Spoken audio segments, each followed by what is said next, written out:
Hello everybody. Once again I welcomes you to my YouTube channel Tarangan. Keep watching Tarangan to learn the concepts of science easily. If you like this video, please like it, share it and subscribe the channel.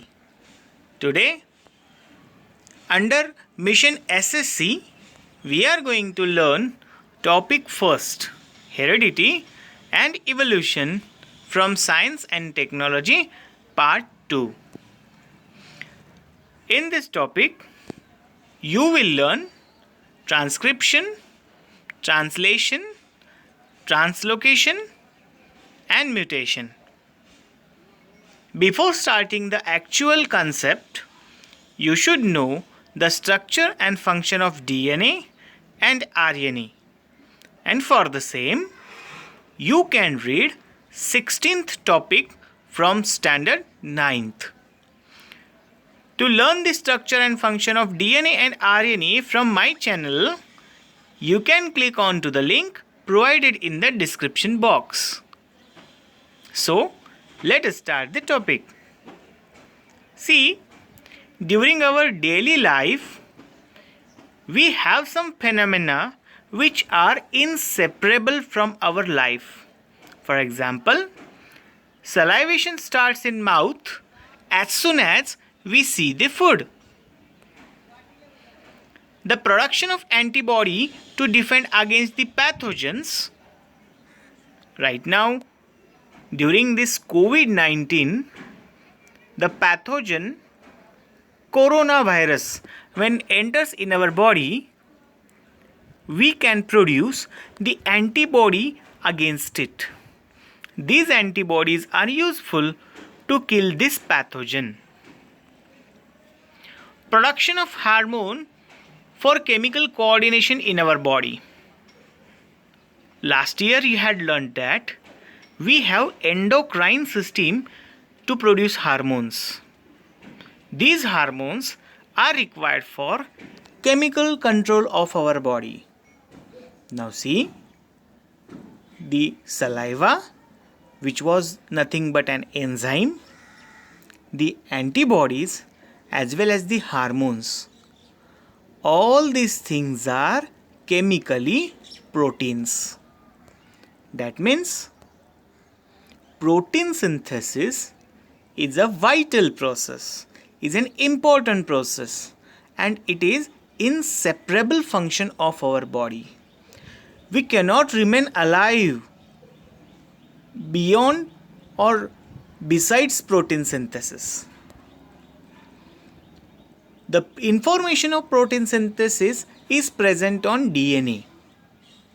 And the particular segment of DNA which carries this information is called as gene.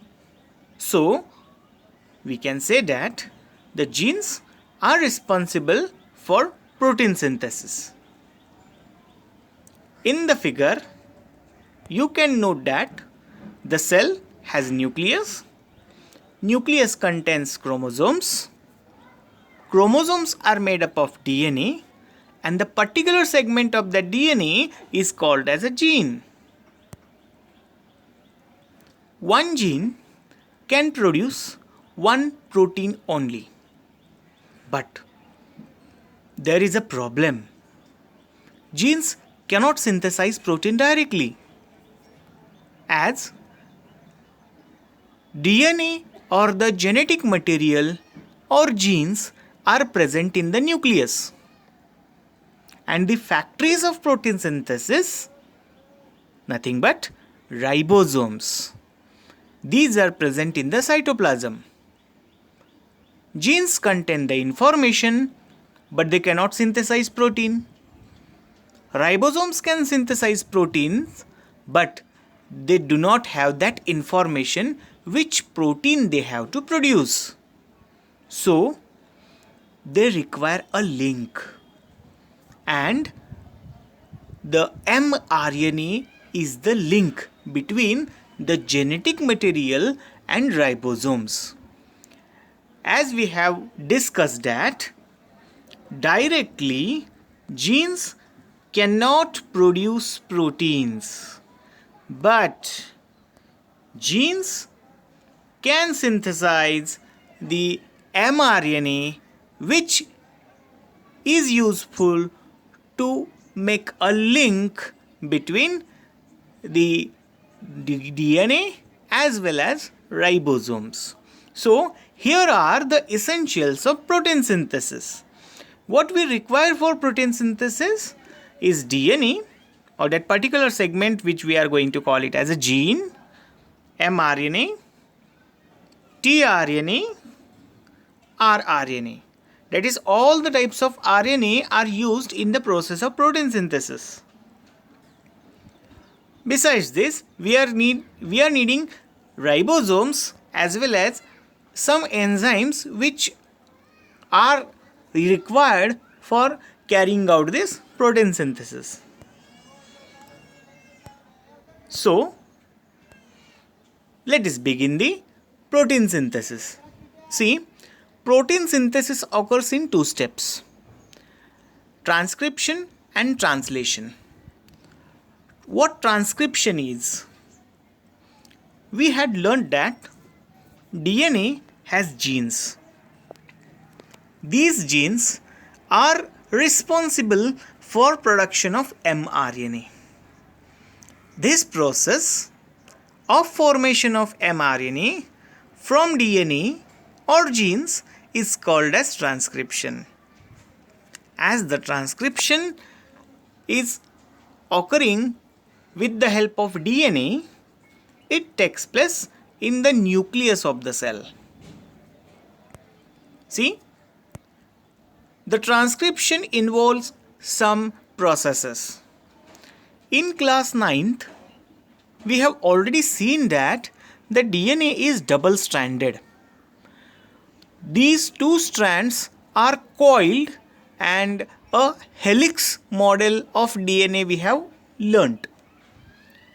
For the process of transcription, out of these two strands, only one strand can be used. So, to make that one strand available, two strands of the DNA must be separated from each other at the portion of gene.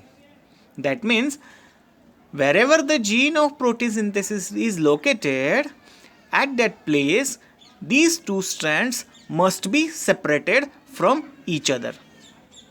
So, how it is achieved? It is achieved by uncoiling and unzipping of DNA. What is meant by uncoiling? The coiled portion of that DNA is uncoiled. That means the tension between these two strands is removed, and unzipping means the two strands of the DNA are separated from each other, as you are seeing in the figure. See, when the two strands separate from each other, only and only one strand is useful for formation of mRNA. Now, let us begin to understand the structure of mRNA. mRNA is having the simplest structure. It is single-stranded, straight, without any coiling or folding. As we have learned that RNA is made up of nucleotides. It is also a polynucleotide chain. So, here on mRNA, the set of 3 nucleotides is called as codon or triplet codon. The triplet stands for the word 3. These 3 nucleotides, these 3 successive nucleotides on the mRNA are going to be called as a triplet codon. The figure on the screen shows that the mRNA is showing 4 triplet codons. Actually, the triplet codon varies from 1 to thousands on actual mRNA. Now, In the discovery of triplet codon, Dr. Hargovind Khurana, the scientist from Indian origin, had won the Nobel Prize in Medicine in 1968. What a proud feeling for us. Now, see, as soon as the transcription finishes, the mRNA comes out from the nucleus, from nuclear pores, and it reaches to the ribosome for the next step, that is translation. Let us start the second step, translation. Translation involves the use of coded information on mRNA, and by using this information, the ribosomes, rRNA and tRNA synthesize protein. This process is called as translation. As the mRNA is moving out of the nucleus to ribosome, this process of translation occurs in cytoplasm. See, the ribosomes, which are involved in reading of the mRNA, the tRNA, which involves the provision of tRNA and amino acid. The anticodons which are present on the tRNA are useful for matching with the codons and the mRNA. Now, let us try to understand the function of each component. The first, rRNA. rRNA is also called as ribosomal RNA. As this is permanently associated with the ribosomes, this type of RNA is called as rRNA. This rRNA is useful to make a polypeptide chain of amino acid which are brought by tRNA. What is meant by a polypeptide chain? See, the amino acids which are brought by tRNA are bonded together, and the bond between two amino acids is called as a peptide bond.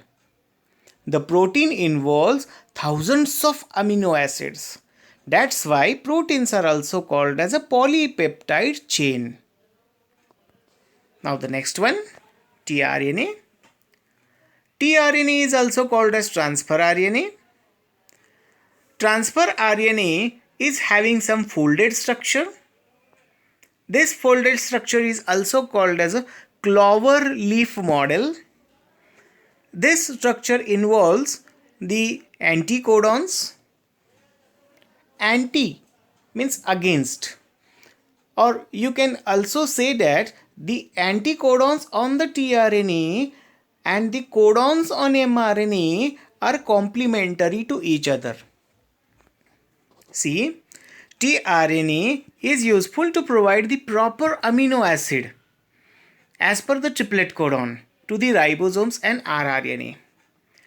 If the anticodons present on the tRNA matches with the codons present on the mRNA, then only the amino acid brought by tRNA is accepted. Otherwise, the same amino acid as well as the tRNA will be rejected. So, acceptance of amino acid depends on matching of anticodons as well as codons. See, in this diagram, you can see that the tRNA is matching its anticodons with the codons present on the mRNA. You can see the structure. We have explained this with the help of lock and key hypothesis. So, when this anticodons and codons matches with each other, then only its amino acid will be accepted. As the transcription process continues, the ribosomes move from one end of the mRNA, that is 5' end of the mRNA, to the other end, that is 3' end, continuously by the distance of one triplet codon. Such movement of ribosomes is called as translocation. See, the same thing is explained with the help of figure. In the first figure, you can see that the ribosome is at the first codon. In the second, it reaches to the second codon. And in the third figure, it has reached to the third codon. That means ribosomes are moving from one end of the mRNA to the other end by the distance of one triplet codon. Such movement of ribosomes is called as translocation. Here, the process of protein synthesis completes.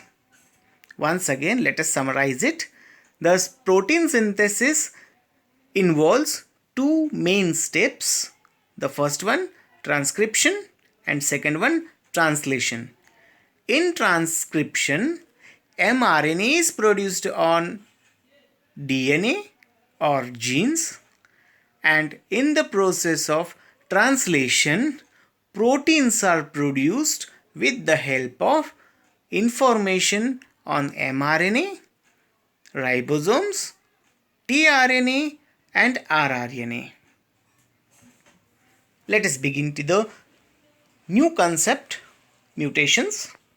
What mutations are? Mutations are the sudden changes occurring in the genes or the genetic makeup. Such sudden changes are referred as mutations. See, the figure involves showing off a gene from the particular DNA. See what happens in mutation. The first figure, which is showing that deletion of a necessary nucleotide. That means from a gene, if a nucleotide which was actually necessary, and if it gets removed, then the gene becomes meaningless, the codon becomes meaningless. Such change is called as mutation. Another reason which involves addition of unnecessary nucleotide. A nucleotide which was unnecessary, and if it is added between the codons, then definitely the sequence becomes meaningless and the change is called as mutation. In third one, if you can see, dislocation or changing the place of nucleotide. That means if the nucleotide gets shuffled, if they shuffle their place, then the change which occurs, because of that change, the gene becomes meaningless. What is the meaning of becoming meaningless? See, the genes cannot synthesize actual protein. The proteins are not formed with the help of such genes. Such genes are called as faulty genes, and these are the results of mutations. See, what are the effects of mutations? Mutations, last year I think you had learned this disorder. This disorder is nothing but a sickle cell anemia. This sickle cell anemia is the example of mutation. Here, not all the times the mutations are harmful. Sometimes they are very minor, but at some cases they are considerable as well as they are harmful. For example, mutation may cause the genetic disorders like sickle cell anemia. And as these genetic disorders are transferred from one generation to the other generation, the harmfulness of these disorders is very high. So, here we have ended that concept of transcription, translation and translocation. If you have liked this video, please share it and subscribe the channel. And do visit Tarangan frequently. Thank you.